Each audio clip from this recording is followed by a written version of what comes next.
Hi everyone. So today's topic is explanation of some important term used in genetics. So before that, there is a term known as Mendelism. So what is Mendelism?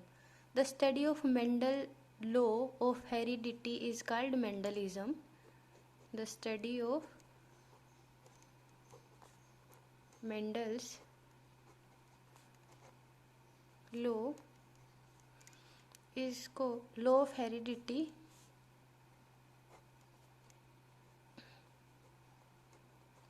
is called Mendelism.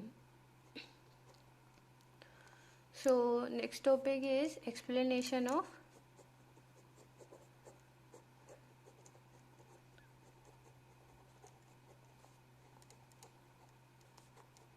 important terms used in genetics. सो इस पूरी units में जो terms हम use करेंगे पहले हम वो देखेंगे, बेस देखेंगे. So first is gene. What is gene? So gene में be defined as the unit of inheritance जो ट्रेड्स को कैरी करती है फ्रॉम ट्रांसफर करती है from the parent by the gamete in a chromosome to the young one.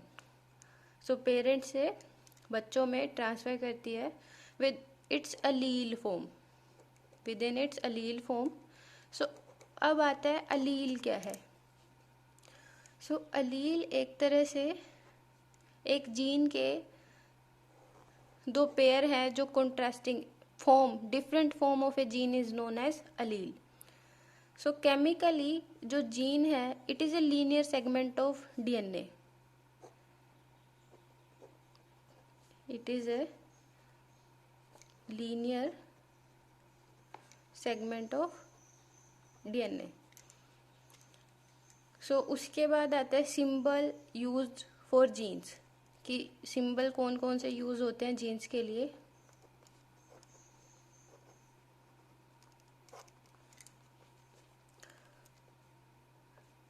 जब Mendel ने as a factor jeans को इंट्रोड्यूस किया था सो उस टाइम पे ये डिवाइड थे इन डोमिनेंट फॉर्म और रिसेसिव फॉर्म. तो जो लेटर्स थे, लेटर की फॉर्म में हम सिंबल करते हैं जीन को like this. It can be present also in this form and this form.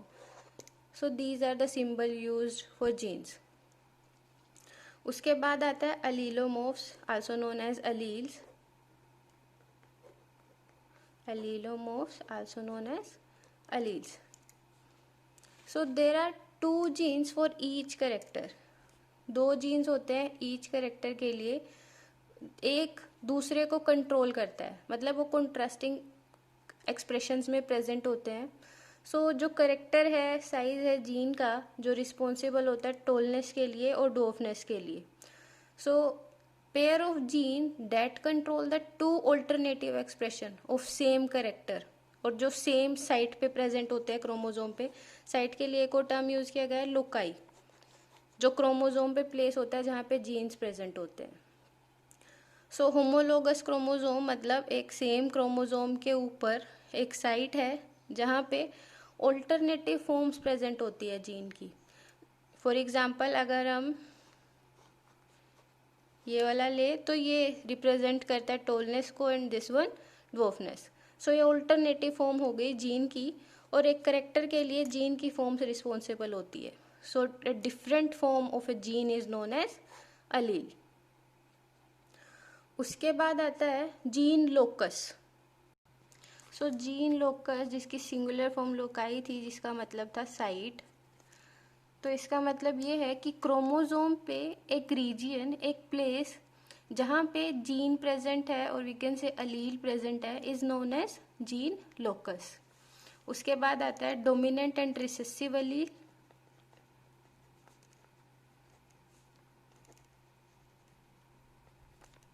So you are already introduced to the term dominant and recessive. We all know that dominant जो खुद को express करता है और recessive जो खुद को express नहीं कर पाता. बट एक बात और कि डोमिनेंट रिसेसिव अलील को सप्रेस करता है, मतलब इसको अपना एक्सप्रेशन करने से ये रोकता है।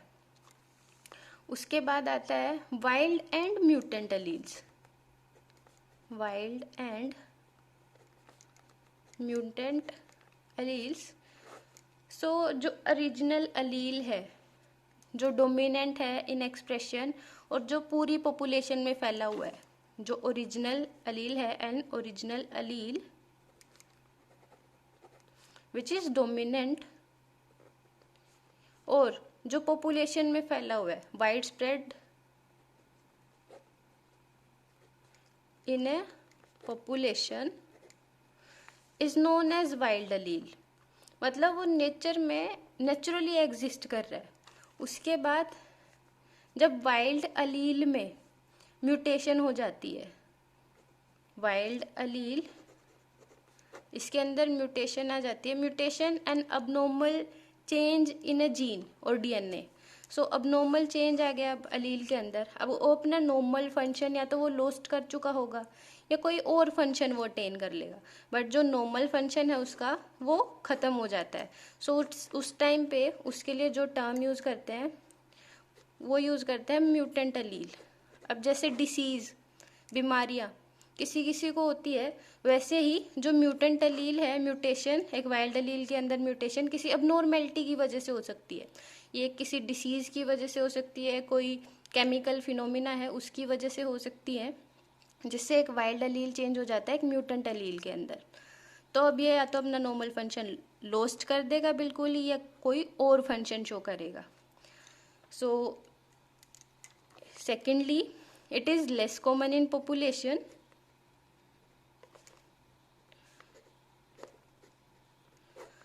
and known as mutant allele. So यहाँ पे वाइल्ड अलील के एक तरह का सिर्फ म्यूटेंट अलील नहीं होता, एक वाइल्ड अलील के अलग अलग म्यूटेंट अलील होते हैं। आप मोलिकुलर जेनेटिक्स में नेक्स्ट चैप्टर में पढ़ोगे कि जो जीन है उस पर बेस पेयर प्रेजेंट है।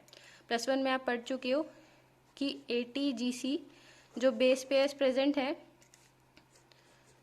वो एक तरह से डीएनए की कोडिंग करते हैं। सो इनमें कोई भी म्यूटेशन हो जाती है जिसमें A चेंज हो जाता है C में या किसी में भी, मतलब अबनॉर्मेलिटी है, तो एक से ज़्यादा म्यूटेंट अलील की फॉर्म एग्जिस्ट करती है उस वजह से।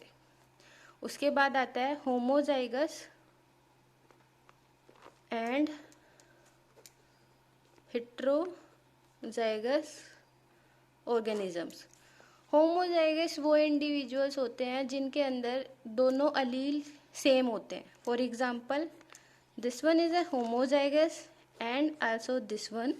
हेट्रोजाइगस वो होते हैं जिनके अंदर अलील कॉन्ट्रास्टिंग पेयर में एग्जिस्ट कर रहे होते हैं। So this one is a heterozygous. So ये एग्जाम्पल थे होमोजाइगस एंड हेट्रोजाइगस के। ऐसे ही इस तरह आप जो गिनी पिग की कलर थी, this one homozygous and also this one is an homozygous, so heterozygous था ये वाला। सो ऐसे ही और पेयर एग्जिस्ट करते हैं और जिनके अंदर ये प्रेजेंट होते हैं। For example these are homozygous organisms. Homozygous organism मतलब जिसके अंदर एक सिमिलर फॉर्म अलील की एग्जिस्ट कर रही है। ऐसे ही ये क्या होंगे, हेट्रोजाइगस ऑर्गेनिजम्स, जिनके अंदर कॉन्ट्रास्टिंग अलील्स प्रेजेंट होते हैं। सो that was the explanation of some important terms used in genetics. That's all for today. Thank you.